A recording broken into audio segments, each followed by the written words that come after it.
old bus. And for a lot of people, that sounds like desperate fear-mongering.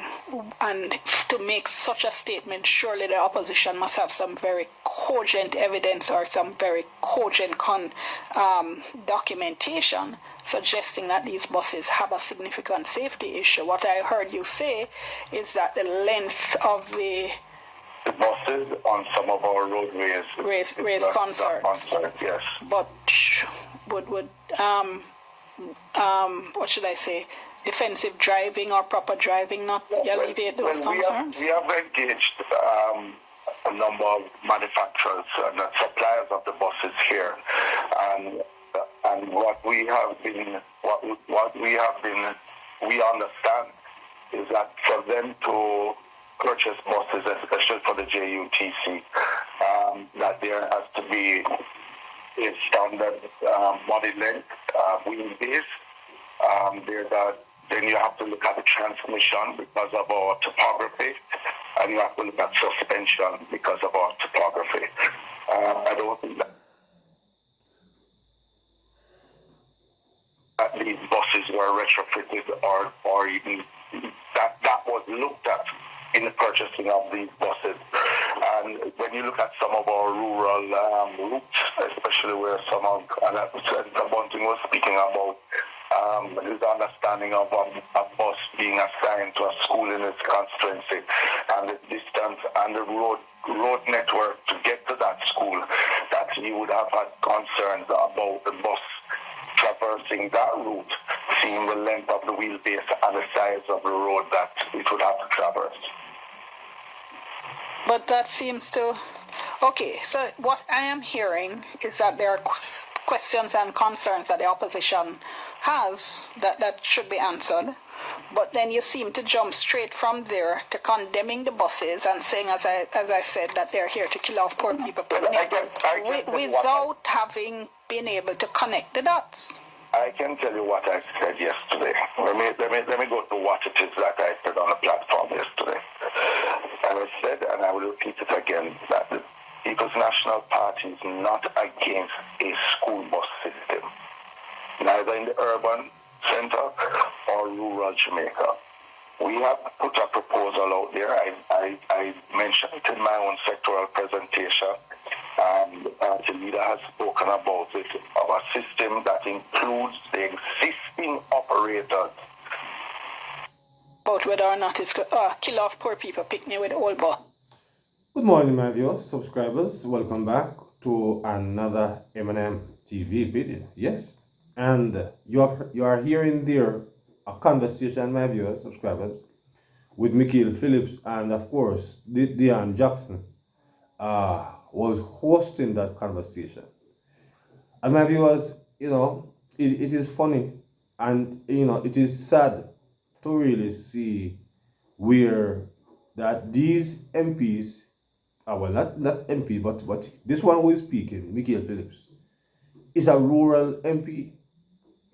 And it is funny that even though him say him not have a problem with it so much, but to find a rural MP having any negative to say about a school bus system is beyond me.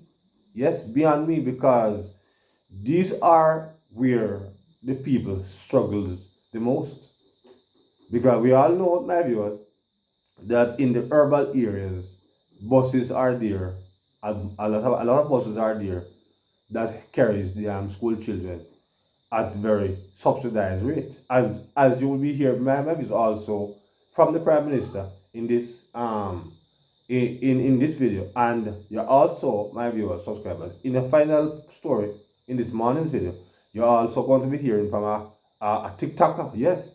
And this TikToker, my viewers, because of how this person feel about the disgust, this person decided that they're not going to be voting for the PNP.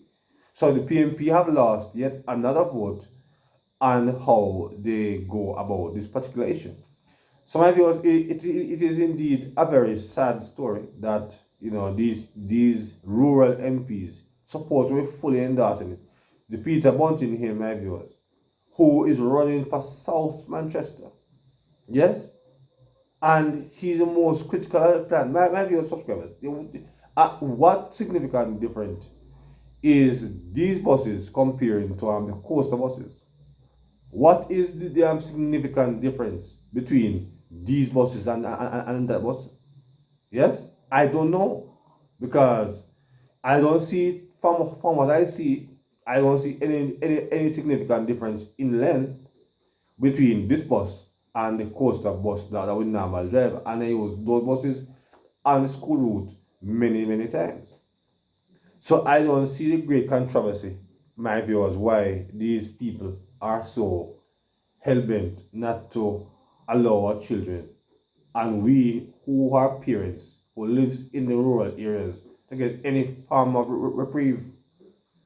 These are the slave mentality, and these are the slave masters. And you know that Mark Gold, in my viewers, is the chief slave master, the chief British citizen, the chief guy who come from England, where who his parents was the owner of slaves, and because of that, he do not want we do not want we who live in the rural areas to get any form of reprieve. Now, my viewers, you may mention about certain safety issues. So you're going to be hearing, my viewers, at this time from the Prime Minister, because he also weighs in on this matter, because we have all heard from Daryl Voss. But you're going to be hearing at this time, my viewers, subscribers, from the Prime Minister, as he also weighs in on this particular matter. So let's get to the Prime Minister this time. Let's hear, my viewers and subscribers, from the Prime Minister.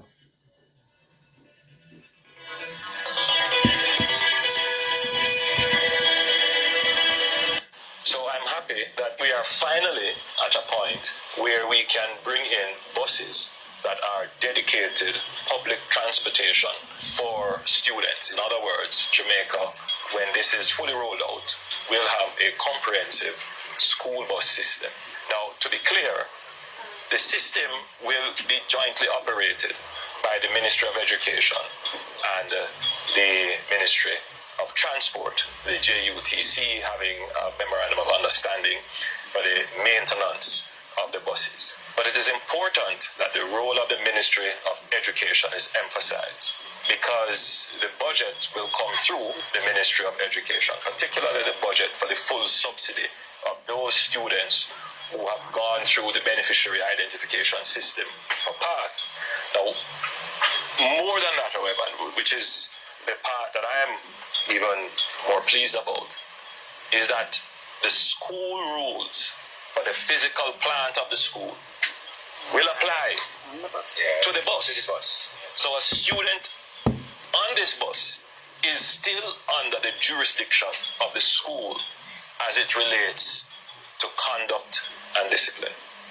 That is a very important point. And the transformation that will happen as a result of this, clearly households in Jamaica will get an economic benefit, because right now there is an inequity. If you live in spaces served by the JUTC, you get a fully, in some instances, subsidized fare. But if you live in rural areas, no such subsidy applies, so there is an inequity. This will help to reduce that inequity, if not remove it totally, but it will also bring a level of decency and standardization to our students. And it will also improve our students' performance at school. Access, not having the distractions, not having the discomfort and the inconvenience, the late arrivals, the exposure to all kinds of deviant behavior and fights. I think that this is going to be transformational. So we are starting, Minister, you have assured me, with 50 buses in a few weeks' time. Yes. Just to say a few things about the buses, because these buses are built for the American market. But you would have heard the Minister explain that the American market is quite diverse. Usually you have long-run flat on plains, but you do have some hilly terrains that are similar to Jamaica. So the buses are built terrain specific. So you have buses like these that can do long haul. You have smaller buses to navigate curves and hills and corners. And so we will be importing the buses that are suitable for the terrain.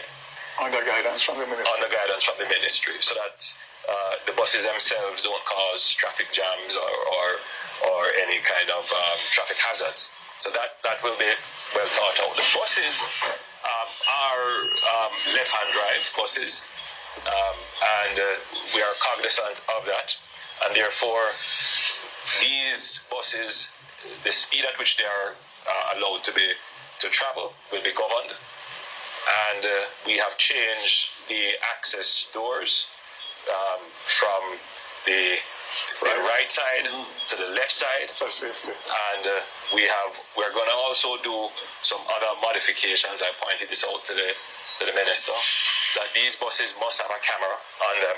So even if the camera is not transmitting directly, some of them will, but at least whatever happens within the bus will be recorded for future reference. And cashless. And the buses will be cashless, so the students will not be required to pay. From time to time, there may be a supervisor from the school on the bus, just to make sure that the operations are inspected and there is someone to ensure that there is order and discipline maintained on the bus. The buses will be tracked, and that is how we will be able to give an update on the app. So the parent will be able to know where the bus is, how fast it is moving, the distance away from school, these kinds of things. So they will know where their child is. So all of this technology will be built into the bus. Yes, my viewers and subscribers. There you have it from the Prime Minister, as he outlines the concerns that Mikhail and people like him is having. You know, it just shows you, my viewers, that the government thinks about what they are doing most of the times before they go ahead and do it. I mean, the way how Mikhail and this other guy, Peter Bunting, and the other one, Margolin, behave. You know, them don't even have a cohesive plans together how they're going to do nothing. One talk so, one talk something different, the other one talk something different, the other one talk something different. Yes, but you heard the coordination between the minister and the prime minister. Yes, the both of them, my viewers, are on the same wavelength, and that's what we need as a country. We have to find unity, and if the minister is talking something different from the prime minister, then that could be a problem. But as you heard there, my viewers, the minister was giving the prime minister the proper guidance and as how the system is supposed to work. And you know, that is why they should not have a problem, because you know this is not a PNP idea where we don't thought out, we not plan out. This is well put together, my viewers and subscribers. And my viewers, and the final thing that I want to hear before I close the video is the TikToker who, because of how the PNP have disrespected the people of the rural areas, she's not planning to vote for the PNP because she was disrespected, you know, and this is a popular TikToker. Yes? So you're going to hear, my viewers, in this report also from Nationwide, the person who is fed up. So let's get to this report, my viewers, for you to hear this person at this time. Social media. One user who goes by the username Davy Wavy on TikTok threw her support behind the program. For her, it's a way of protecting children from sexual assault. And I'm making this video because of something that the opposition leader said about giving subsidies to taxi drivers and busmen to carry children. Mr. Sir, you are you putting them ever take bus to school? You are you putting them ever have big, dusty, crusty, nasty man robot behind you? More than 100 people had commented on her video at the time of writing this story. The overwhelming majority of those comments were condemning the PNP president. The retrofitted buses will have safety features, a camera, and school warden on board. Another user who goes by the name Queen Tarshi noted that the PNP's stance on the bus program has pushed her towards voting for the JLP. She says the PNP's proposal is full of risk for rural children. Look how much things we go through with taxi, man. When they hear say taxi turn over how much picnic dead. Taxi meeting an accident, taxi thief, your picnic gone, kidnapping, all sorts of something. And the man come out with something beneficial, with a plan to help people in a room.